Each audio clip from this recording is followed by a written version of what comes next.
Imaginez ceci, vous êtes seul chez vous, un matin ordinaire. Vous prenez votre tension artérielle comme vous le faites depuis quelques mois, peut-être sur les conseils de votre médecin, et vous regardez le chiffre qui s'affiche sur l'écran, 181 sur 108, vous regardez à nouveau.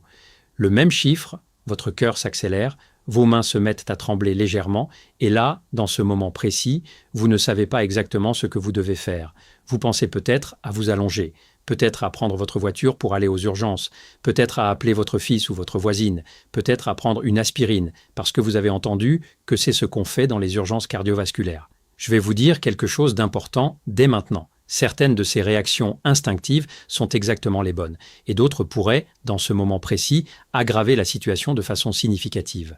Et la différence entre les deux, c'est une information que vous méritez de connaître avant que cette situation n'arrive. Pas pendant, avant. Je suis le Dr Morgan, médecin spécialisé dans la santé du corps vieillissant depuis plus de 20 ans. Et aujourd'hui, je veux vous parler de l'hypertension artérielle sévère, de la crise hypertensive, de ce que votre corps vit quand votre tension monte au-delà des seuils de sécurité et de ce que vous devez faire précisément, méthodiquement, calmement, dans les minutes qui suivent cette découverte. Ce que je vais vous expliquer n'est pas un substitut aux soins médicaux d'urgence. Je veux que ce soit très clair dès le début. Si vous lisez 180 sur 110 ou au-delà sur votre tensiomètre, vous devez appeler le 15 ou le 112. Toujours, sans exception. Ce que je vais vous enseigner, c'est ce que vous faites dans les minutes d'attente, pendant que les secours arrivent ou pendant que vous attendez de comprendre si ce que vous ressentez justifie un appel d'urgence. Ces minutes comptent. Ce que vous faites ou ne faites pas pendant ces minutes peut influencer ce qui se passe ensuite. Commençons par comprendre ce qui se passe réellement dans votre corps quand votre tension artérielle atteint des niveaux dangereux. Votre système artériel est un réseau de tuyaux sous pression. Chaque battement de votre cœur envoie une onde de pression dans ce réseau. Quand tout va bien, les parois de vos artères sont suffisamment souples et résistantes pour absorber cette onde sans problème. Mais après 60 ans, vos artères ont progressivement perdu une partie de leur élasticité. Elles sont plus rigides, moins capables d'amortir les variations de pression. Et dans ce contexte, une pression artérielle très élevée, disons 180 ou 190 mm de mercure en systolique, représente une contrainte mécanique considérable sur des parois déjà fragilisées. Les médecins distinguent deux situations différentes, mais souvent confondues par les patients. La première est ce qu'on appelle l'urgence hypertensive, en anglais hypertensive urgency, qui correspond à une tension très élevée, au-dessus de 180 sur 110, mais sans signe d'atteinte aiguë d'un organe cible. Vous avez un chiffre très élevé, peut-être un mal de tête, peut-être une légère anxiété, mais pas de trouble de la vision soudain, pas de douleur thoracique irradiant dans le bras, pas de difficulté à parler, pas de faiblesse d'un côté du corps. La deuxième situation est l'urgence absolue, l'hypertensive emergency, où la tension très élevée s'accompagne de signes qui indiquent qu'un organe est déjà en train de souffrir. Le cerveau, le cœur, les reins, les yeux. Cette deuxième situation nécessite les urgences immédiates, sans délai, sans attente, sans protocole maison. Je le dis avec la plus grande clarté possible, les signes qui doivent vous faire appeler le 15 immédiatement, indépendamment de tout ce que je vais vous expliquer ensuite, sont une douleur thoracique, une douleur dans la mâchoire ou le bras gauche, un trouble de la parole soudain, une vision double ou disparaissant, une faiblesse ou un engourdissement d'un côté du corps, une confusion mentale soudaine, une céphalée en coup de tonnerre, c'est-à-dire un mal de tête d'une intensité que vous n'avez jamais connue auparavant, ou une perte de conscience. Ces signes, avec ou sans tension élevée, sont des urgences absolues, le 15, maintenant, avant tout le reste. Si vous avez un chiffre élevé sans ces signes d'alarme, vous êtes dans la première situation. Et c'est là que ce que je vais vous expliquer prend tout son sens. Voici ce que beaucoup de gens font instinctivement et qui peut aggraver la situation. S'allonger complètement à plat. Cette réaction est compréhensible. Vous vous sentez mal, votre corps vous dit de vous reposer, vous cherchez votre lit. Mais quand votre tension artérielle est très élevée, s'allonger complètement à plat modifie de façon défavorable la distribution de la pression dans votre système vasculaire. En position horizontale, la gravité ne s'oppose plus au retour du sang vers le cœur et vers la tête. La pression intracrânienne augmente. Et ce que vous cherchiez comme soulagement peut en réalité aggraver les symptômes que vous ressentez, notamment les maux de tête, la lourdeur dans la nuque, les bourdonnements dans les oreilles, la position correcte dans ces moments, celle que la médecine d'urgence utilise systématiquement, et la position semi-assise. Installez-vous dans un fauteuil ou sur un canapé avec un dossier. Le dos droit ou légèrement incliné en arrière, entre 45 et 90 degrés, jamais à plat. Les deux pieds posés à plat sur le sol, sans croiser les jambes. Ce positionnement crée un réservoir veineux naturel dans les membres inférieurs. Le sang, sous l'effet de la gravité, tend à rester dans les veines des jambes plutôt que de refluer massivement vers le cœur et la tête. La charge volumique que votre cœur doit gérer diminue légèrement, et la pression vers le haut, vers votre cerveau, est partiellement contrebalancée. Ce n'est pas spectaculaire, mais les quelques points de pression systolique que vous pouvez gagner simplement avec une position correcte sont réels et documentés. Installez-vous, ne bougez plus, et restez dans cette position. La deuxième erreur courante est la panique respiratoire. Vous voyez un chiffre alarmant sur votre tensiomètre, votre cerveau entre en mode alerte. Et sans que vous vous en rendiez compte, votre respiration devient rapide, superficielle par la bouche. Ce type de respiration a des conséquences biochimiques précises et délétères. Quand vous respirez trop vite, vous expirez trop de dioxyde de carbone. Or, le dioxyde de carbone dans votre sang est un vasodilatateur naturel. Sa diminution provoque une vasoconstriction, un rétrécissement de vos vaisseaux sanguins, autrement dit, la panique respiratoire comprime vos artères au moment précis où vous avez besoin qu'elles restent aussi ouvertes que possible, et simultanément, la perception du danger déclenche une libération d'adrénaline et de cortisol, les hormones du stress, qui augmentent la fréquence cardiaque, rigidifient les artères et font monter la pression. C'est un cercle vicieux biologique. La peur fait monter la tension. La tension montante fait augmenter la peur et le cercle s'emballe. Il existe une façon de couper ce cercle et elle est d'une simplicité remarquable. Elle passe par la respiration contrôlée, pas de la relaxation, pas de la méditation, pas du bien-être, de la biochimie appliquée. Fermez la bouche. Respirez uniquement par le nez. Inspirez lentement par le nez pendant 4 secondes en laissant votre abdomen se gonfler. Retenez l'air pendant 7 secondes, puis expirez lentement et complètement par la bouche pendant 8 secondes, comme si vous souffliez doucement sur une bougie sans l'éteindre.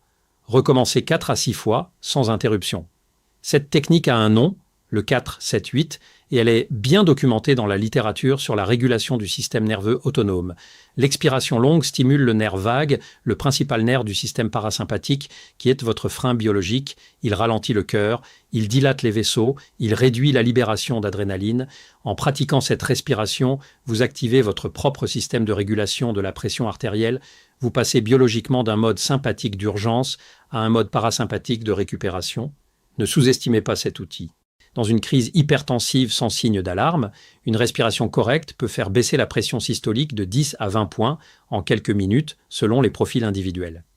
Je veux m'arrêter ici pour vous signaler quelque chose disponible dans la description de cette vidéo.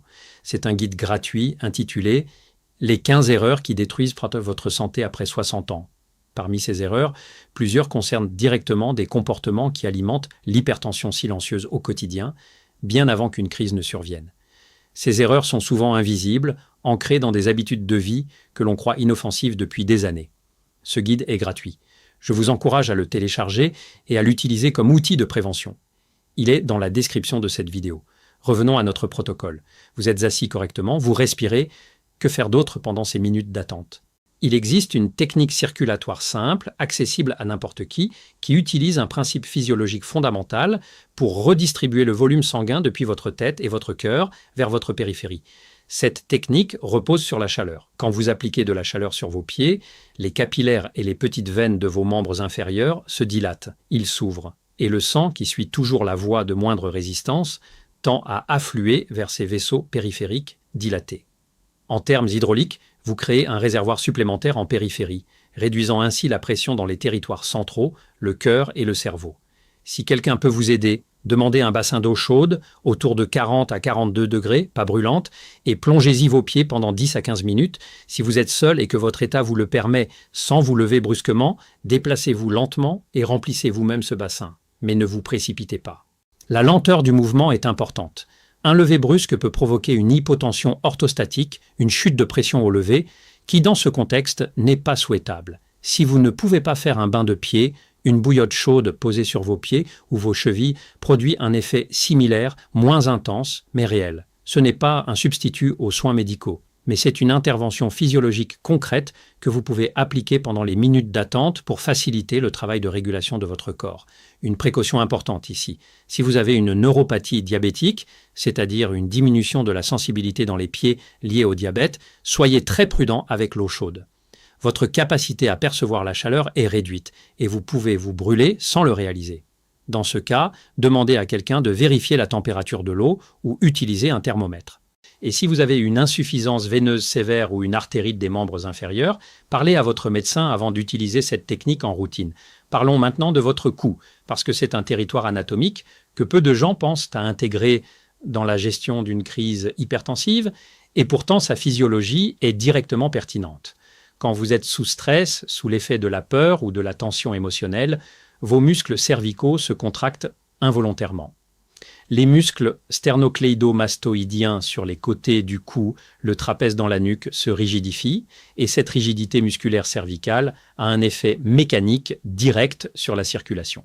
Votre cou est le passage obligé de toute la circulation entre votre corps et votre cerveau. Les artères carotides y montent, portant le sang oxygéné vers le cerveau. Les veines jugulaires y descendent, ramenant le sang désoxygéné vers le cœur. Quand les muscles de votre cou sont contractés, ils exercent une pression sur ces structures vasculaires. La circulation veineuse de retour depuis le cerveau est ralentie.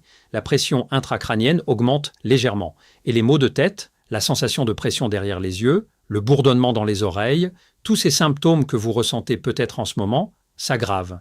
Il y a un geste simple pour relâcher cette tension cervicale. Avec votre index et votre majeur réunis, placez-les juste derrière le lobe de l'oreille, dans le petit creux entre la mâchoire et la boîte crânienne, et effectuez un mouvement de glissement vers le bas, le long du côté du cou, jusqu'à la clavicule, lentement, avec une pression légère, comme si vous caressiez la peau sans appuyer, de haut en bas uniquement, jamais vers le haut. Répétez ce mouvement 10 fois de chaque côté. Ce que vous faites est de stimuler les récepteurs cutanés superficiels et la fascia cervicale pour envoyer un signal de relâchement au système nerveux local. Et vous facilitez mécaniquement le drainage veineux jugulaire vers le bas, dans le sens de la gravité. 2 avertissements importants. Ne pressez jamais fort sur le côté de votre cou. Il y a dans cette zone des barorécepteurs, des récepteurs de pression qui régulent votre pression artérielle réflexe. Une pression forte sur ces récepteurs peut provoquer un malaise vagal, une chute de pression et une perte de connaissance. La pression doit rester légère en surface. Et ne massez jamais la face antérieure du cou, là où vous sentez votre pouls carotidien, uniquement sur les côtés, toujours vers le bas. Maintenant, je veux aborder le point que je considère comme le plus important de toute cette discussion. Ce que vous ne devez pas faire et ne pas consommer pendant une crise hypertensive. Parce que les erreurs dans ces moments sont souvent des erreurs de bonne volonté, des gestes que vous faites en croyant bien faire et qui peuvent aggraver la situation. La première erreur est le café ou le thé fort. Je comprends l'instinct. Vous vous sentez mal, peut-être légèrement confus ou nauséeux, et vous cherchez quelque chose pour vous remettre d'aplomb. La caféine est un vasoconstricteur, une molécule qui rétrécit les vaisseaux sanguins. Dans une situation où votre tension est déjà trop élevée à cause de vaisseaux sous pression, ajouter un vasoconstricteur revient à resserrer un tuyau déjà trop plein. Évitez absolument le café, le thé fort, les boissons à base de cola ou toute autre source de caféine pendant une crise hypertensive. Si vous avez soif, buvez de l'eau plate, à température ambiante, en petites gorgées lentes. La deuxième erreur est le sel. Dans l'anxiété d'un moment difficile, certaines personnes grignotent pour occuper leurs mains, pour se rassurer, des crackers, des biscuits apéritifs, du fromage. Ces aliments apportent du sodium directement dans votre circulation sanguine. Le sodium retient l'eau dans vos vaisseaux. Plus de volume dans vos vaisseaux signifie plus de pression. Dans une crise hypertensive, chaque gramme de sodium supplémentaire est du bois supplémentaire dans le feu. Rien à grignoter. Rien de salé, uniquement de l'eau. La troisième erreur, et c'est la plus importante, est l'aspirine. C'est un point sur lequel je dois être absolument clair. Parce que l'information circulant dans le grand public est dangereusement simpliste. Beaucoup de gens ont entendu que, dans les urgences cardiovasculaires, l'aspirine peut sauver des vies. C'est vrai dans certains contextes. Si vous faites un infarctus du myocarde, si une artère coronaire est obstruée par un caillot, l'aspirine peut aider en empêchant l'extension de ce caillot. Mais il existe 2 types d'AVC fondamentalement différents. L'AVC ischémique, provoqué par un caillot qui obstrue une artère cérébrale, et l'AVC hémorragique, provoqué par la rupture d'une artère cérébrale avec saignement dans le cerveau. Or, quand votre tension artérielle est à 180 ou au-delà, le risque d'AVC hémorragique, de rupture artérielle, est significativement augmenté. Et si vous prenez de l'aspirine, un anti-agrégant plaquettaire, dans une situation où vous faites ou êtes sur le point de faire un AVC hémorragique, vous prenez quelque chose qui va empêcher votre sang de coaguler pour colmater la brèche. Ce qui aurait pu être un petit saignement localisé peut devenir un hématome cérébral expansif. Je ne vous dis pas tout cela pour vous alarmer, je vous le dis parce que cette information peut littéralement faire la différence entre un événement surmontable et une catastrophe irréversible. Ne prenez jamais de l'aspirine par vous-même lors d'une crise hypertensive. Laissez les médecins urgentistes déterminer le type d'événement et le traitement approprié. Permettez-moi maintenant de vous parler de ce que vous devez prendre, ou plutôt de comment vous comporter avec vos médicaments habituels. Si vous êtes traité pour l'hypertension et que vous prenez des antihypertenseurs quotidiens, vérifiez d'abord si vous avez pris votre dose du jour. L'oubli d'une dose peut parfois suffire à provoquer une poussée tensionnelle. Si vous avez oublié, reprenez votre médicament habituel selon les instructions de votre médecin, mais n'en prenez pas une double dose pour rattraper. Et ne prenez pas de médicaments antihypertenseurs supplémentaires sans prescription explicite de votre médecin pour cette situation. Certains patients ont chez eux des médicaments d'action rapide, comme la nifedipine sublinguale ou l'amlodipine, prescrits spécifiquement par leur médecin pour les poussées tensionnelles. Si votre médecin vous a donné une telle prescription avec des instructions précises, suivez-les. Sinon, n'improvisez pas. Je veux mentionner quelque chose ici pour mes patients qui souhaitent aller plus loin dans la protection de leur santé au quotidien. J'ai préparé un guide disponible dans la description de cette vidéo intitulé « 93 recettes qui protègent vos muscles et votre autonomie après 60 ans ». Ce guide inclut des recettes pensées pour la santé cardiovasculaire, faibles en sodium, riches en potassium et en magnésium, les minéraux qui soutiennent naturellement la régulation tensionnelle, parce que la meilleure gestion d'une crise hypertensive reste encore sa prévention. Et la prévention passe par l'assiette, chaque jour. Il est dans la description. Parlons maintenant de la prévention au long cours, parce que la crise hypertensive n'arrive pas de nulle part. Elle est l'aboutissement visible d'un processus silencieux qui dure souvent des années. Et comprendre ce processus vous donne les moyens de l'interrompre bien avant d'atteindre les seuils de danger. L'hypertension artérielle chez le senior est rarement à cause unique. Elle résulte d'une combinaison de facteurs qui se renforcent mutuellement. La rigidité artérielle progressive liée à l'âge, l'excès de sodium dans l'alimentation qui retient les fluides et augmente le volume vasculaire. Le déficit en potassium et en magnésium, deux minéraux qui régulent naturellement la tension artérielle et dont les seniors sont fréquemment carencés. La résistance à l'insuline, qui, comme je vous l'expliquais dans une précédente vidéo, entretient une inflammation vasculaire chronique, le surpoids abdominal qui comprime mécaniquement les structures vasculaires et altère la régulation nerveuse autonome de la pression artérielle, l'apnée du sommeil non diagnostiquée qui provoque des pics tensionnels nocturnes répétés. Et le stress chronique qui maintient le système nerveux sympathique en activation permanente, libérant de l'adrénaline qui contracte les artères en continu. Aucun de ces facteurs n'agit seul. Ils s'accumulent, se potentialisent, et ensemble, ils créent un terrain vasculaire de plus en plus fragile. C'est pourquoi l'approche que je défends en médecine gériatrique préventive n'est jamais réductible à un seul médicament ou à un seul geste. Elle est nécessairement globale. Il y a des signaux précoces que votre corps vous envoie, souvent longtemps avant une crise, et qui méritent d'être reconnus. Des maux de tête matinaux fréquents, surtout dans la nuque, une vision légèrement floue à certains moments de la journée, des bourdonnements dans les oreilles récurrents, une sensation de battement dans les tempes ou derrière les yeux, des saignements de nez spontanés qui étaient auparavant rares, une fatigue inhabituelle à l'effort. Ces signes ne sont pas des certitudes d'hypertension sévère. Mais ils sont des invitations à mesurer votre tension artérielle avec attention, à plusieurs moments de la journée et sur plusieurs jours, et à en parler à votre médecin. L'hypertension artérielle est appelée le tueur silencieux parce qu'elle ne fait pas mal, elle ne crie pas, elle murmure parfois dans ces petits signes que nous avons appris à ignorer, cessez de les ignorer. Et voici ce que je veux vous dire sur la mesure de votre tension artérielle à domicile, parce que c'est un outil puissant, souvent mal utilisé. Mesurez toujours dans les mêmes conditions, assis tranquillement depuis au moins 5 minutes, sans avoir bu de café dans les 30 minutes précédentes, sans avoir parlé ou bougé pendant la mesure. Mesurez 2 fois à quelques minutes d'intervalle et notez les 2 valeurs. Mesurez matin et soir pendant au moins 1 semaine avant de tirer des conclusions. Et apportez ce journal tensionnel à votre médecin. Un seul chiffre pris dans un moment d'anxiété ne représente pas votre tension artérielle réelle. Ce qui compte, c'est la moyenne sur plusieurs jours, dans des conditions calmes. On appelle cela l'automesure tensionnelle et elle est bien plus informative pour votre médecin qu'une mesure unique au cabinet, souvent augmentée par le stress de la consultation. Je veux finir par quelque chose que je veux que vous entendiez vraiment. Si vous avez l'hypertension artérielle, si vous prenez des médicaments pour la tension depuis des années, si vous vous réveillez parfois avec des chiffres élevés sans comprendre pourquoi, vous n'êtes pas seul et vous n'êtes pas impuissant. L'hypertension artérielle est l'une des maladies les mieux contrôlables de la médecine moderne quand elle est bien accompagnée. Les médicaments sont souvent nécessaires et efficaces, mais les médicaments seuls ne font pas tout le travail. La façon dont vous mangez, la façon dont vous dormez, la façon dont vous gérez le stress, la façon dont vous vous hydratez, la présence ou l'absence de certains minéraux dans votre alimentation, tout cela influence votre tension artérielle de façon mesurable et vous avez, à travers ces leviers du quotidien, un pouvoir réel sur votre biologie vasculaire. Pas un pouvoir absolu, mais un pouvoir réel, utilisez-le, avec votre médecin, pas contre lui, en complément de votre traitement, pas à sa place. Ce que vous avez appris aujourd'hui, la position semi-assise, la respiration 4, 7, 8, le drainage périvasculaire par la chaleur, le relâchement cervical doux, les erreurs à éviter comme l'aspirine, le café et le sel, sont des outils que vous pouvez garder en mémoire, partager avec votre conjoint, avec vos proches, avec votre voisin qui vit seul et qui prend aussi sa tension chaque matin. Ces informations ne coûtent rien, elles ne nécessitent pas d'ordonnance.